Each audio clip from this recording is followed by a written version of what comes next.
I was getting ready to make up some sanding belts, and I just thought I would show you what I do. This is a belt that I made up, and it's been used for a while, but it's actually some very coarse stuff. It's 36 grit, and I make these up out of, I had bought years ago on eBay, I got a whole box full of sanding belts, this 36 grit. And they're, I don't remember how long they're, like 80, they're really long, like 80 inches or something like that. And so I just cut them up and make them so that they fit my 36 inch, 4 by 36 inch sander. So now to get the correct size, 4 by 36, it's 36 inches long. But if you have a belt you're not sure what the length is, just mark on your belt, just get you a pencil mark, and then get you a board. And I just start at one end like that, and then just carefully roll your way down until you get to your pencil mark. Well, I didn't roll it straight. Hang on. Put your pencil mark right on the end of the board, and then work your way down. And there you can see, right there, that's my mark, and that happens to be 36 inches, like you can see right there. Okay, so then what I do is I take the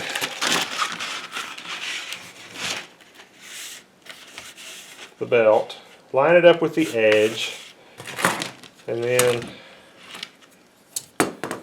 it's just square, and I just do 45 degrees. The ones you buy don't come at that sharp of an angle, but that's what I do. And then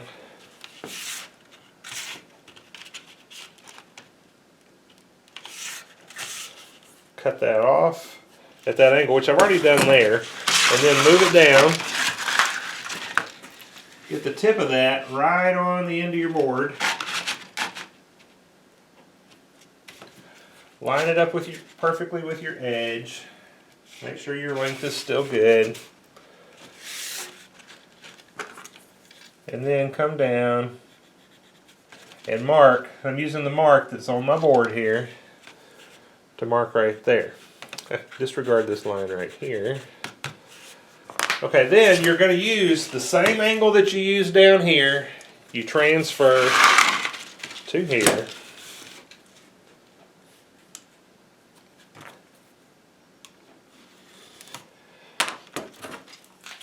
Get your utility knife.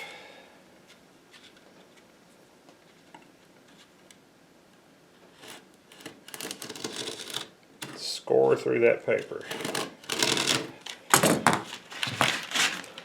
Just like that. I'm going to double check it again and make sure I got the right length. Yep, right there. Okay, now how are we going to stick this together? That's the big debate out there. People talk about lots of different ways, using contact cement or PLA glue. I think it's PLA. Anyway, it's like carpenter's glue. But what I do is I get these patches that you use for mending. You iron them on the knees of a pair of jeans. Okay, and they work really well. I haven't had one fail yet. Now, let me just say as a warning to you, because people are going to comment on this. You know, if you're running a sanding belt, you know, that's like one of those giant ones, and this thing's running really fast, and you don't have guards on your machine or something like that, and a failure in your belt, you know, could end your life or something, then, you know, I wouldn't do this. But I've been running these on my 4 by 36 belt, my 4 by 36 belt sander for a long time. I've actually never had one fail. You know, the belts wear out, but I haven't had one fail. And even if they did fail, they just, you know, they just break. It's not like it's that big a deal. So anyway, use this at your own risk. This is just, I'm just telling you what I do. Now you need this belt to run straight. So make sure your board is straight on one side. Line your belt up.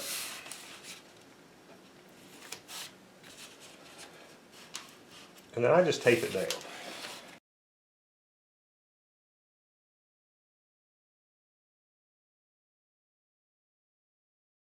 Alright, then what I did was I took one of those patches and I've cut it in half long ways. So it was a patch like this, and I cut it in half long ways like that. So that gives us, let's see, that's like 2 3/8 wide. So then you just set it on there like that. Now you want this gap to be as good as you can get. I got them a little wide right there. I'm not as happy with that as I normally would be, but it's more important. It's really important that your belt is straight. So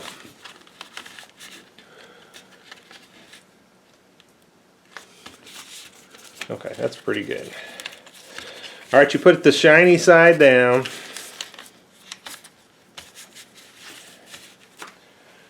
And get you an iron, and you just follow the directions, but this you set it on the cotton setting and just iron it down.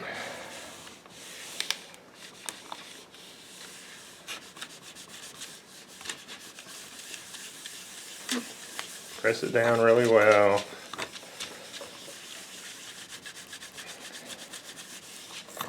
That's it. Let that cool.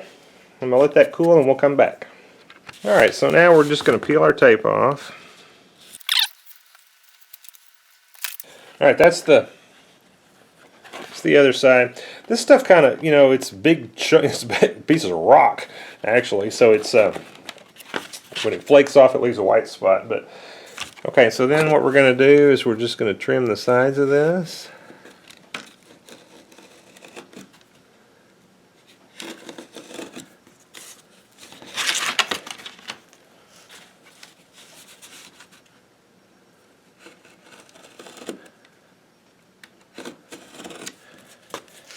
And that one's ready to go.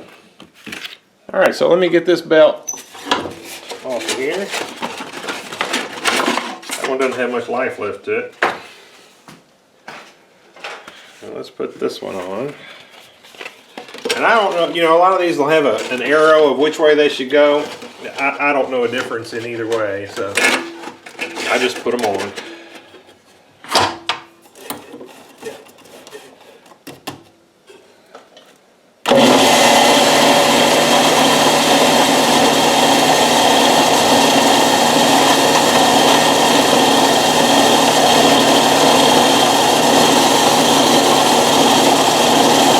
We got it running through. Let's see how she's saying.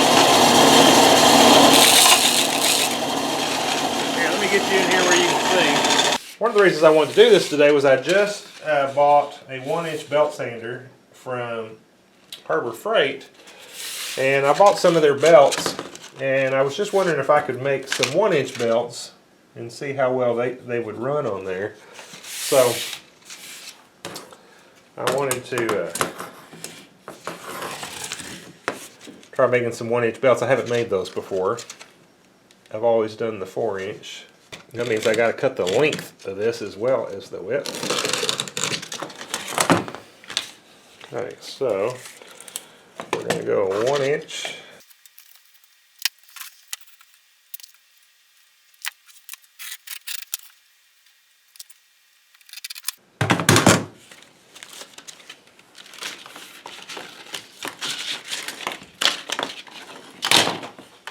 Alright, so then we're just going to repeat what we did with the other one.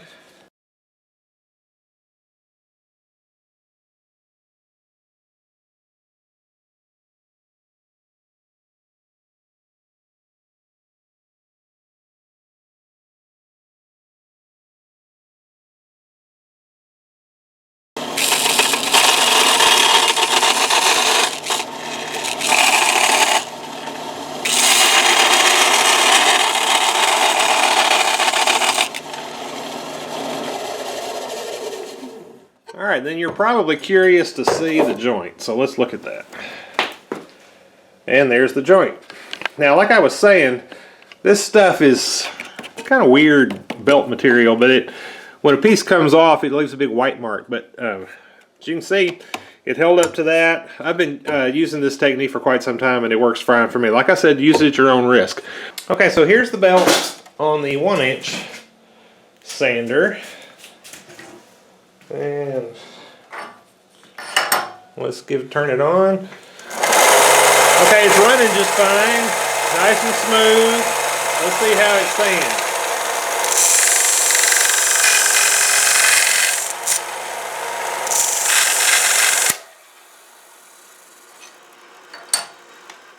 Alright, so it failed. Let's see where it failed. Okay, well, interesting enough, it wasn't this that failed. It was the paper that failed. And it's really not all that, you know, I don't know if you saw me do this, but you can, if you bend this stuff, it seems to break. See, it just sort of snaps. It's like paper. It's not cloth like you're used to, you know. So I don't know what happened there. I don't know if it caught an edge. It does look like this edge right here is wrinkled a little bit. So it could be for me, you know, cutting that side. I'll have to go back and look at the video. Maybe with this, maybe I hit the side, you know, and caused it to tear. I don't know. But it could be this paper, you know, if it was fabric, it'd probably be a different story, but this paper apparently it's not going to work real well for these 1-inch belts. But I'm still happy with, you know, so if I found some fabric belts, I could probably still use this patching on the back to weld them together. I'm also happy with this. It's not thick enough, like you don't hear it bumping as it goes around. So anyway, but all right, so I hope this experiment was helpful to y'all. The 4-inch belts, you know, like I said, I've been using for a long time and they've worked well for me. I'll put in the comments where you can find these patches. I'll put a link to Amazon so that you can find them, but you can probably find them at your local Walmart or fabric store or something like that. And as always, thank you for watching.